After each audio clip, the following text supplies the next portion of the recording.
এই মুহূর্তে সরাসরি হাওড়ার দিকে আমাদের নজর থাকবে। হাওড়ার পাকুড়িয়ায় সেখানে বিধ্বংসী আগুন, দাউ দাউ করে জ্বলছে আগুন। যেই ছবি আপনারা দেখতে পাচ্ছেন, টায়ারের গোডাউনে এই ভয়াবহ অগ্নিকাণ্ডের ঘটনা ঘটে।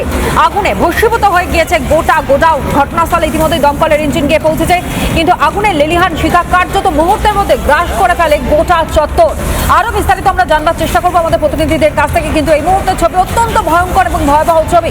হাওড়ার ছবি দেখতে পাচ্ছেন, হাওড়ার পাকুড়িয়ায় সেখানে বিধ্বংসী আগুন লাগার খবর পাওয়া যায় এবং সেই আগুন লাগার মুহূর্তের ছবি আপনারা দেখতে পাচ্ছেন।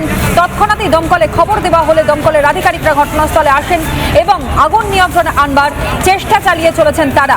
কালো ধোঁয়ায় ঢেকে গিয়েছে গোটা এলাকা, দাউ দাউ করে জ্বলছে আগুন। মুহূর্তের মধ্যে সেই আগুন ছড়িয়ে পড়ে, আগুনে ভস্মীভূত হয়ে গিয়েছে গোটা গোডাউন।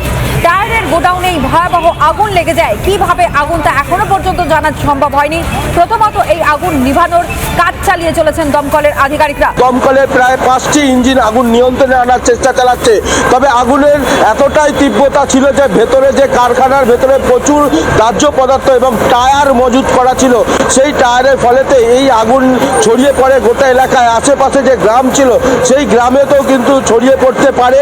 তবে এলাকায় যেভাবে 5টি ইঞ্জিন দমকলের বিভিন্ন দিক থেকে এই আগুন নিয়ন্ত্রণে আনার চেষ্টা চালাচ্ছে, তবে আশেপাশে যে সকল গ্রামবাসীরা রয়েছে তারাও চেষ্টা করছিল যে আগুন কিভাবে নিয়ন্ত্রণে আনার চেষ্টা করা যায়। তবে দমকলের প্রথমত একটি ইঞ্জিন আছে, প্রায় 1 ঘন্টার অধিক সময় কেটে গেছে, আগুন নিয়ন্ত্রণে কিন্তু আসেনি।